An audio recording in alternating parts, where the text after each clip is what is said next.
Combien d'argent génère cette industrie criminelle capable d'une telle violence?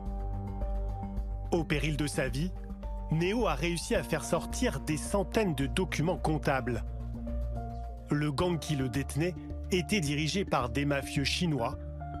Il faisait travailler une soixantaine de personnes.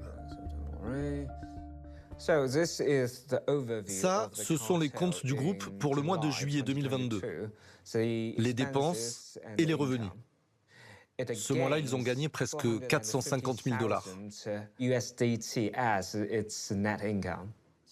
$. Tout est noté scrupuleusement.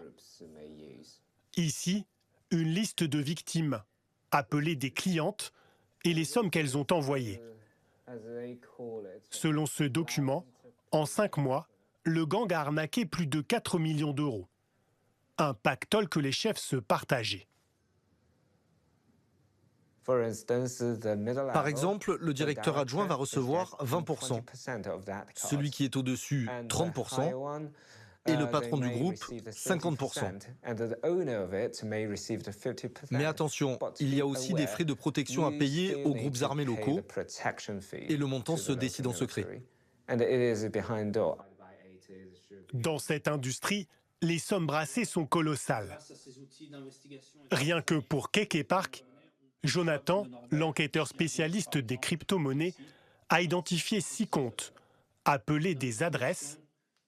Ils totalisent l'équivalent de 400 millions d'euros. Ici, on n'a que 6 adresses qui contiennent déjà plusieurs centaines de millions. Et on sait que le parc a plusieurs centaines, plusieurs milliers d'adresses de crypto-monnaies. Donc, on peut s'attendre à des milliards de dollars de crypto-monnaies. Selon un centre de recherche américain, cette industrie de la fraude en ligne a engrangé près de 15 milliards d'euros en 2023, protégée par les milices locales dans son sanctuaire birman.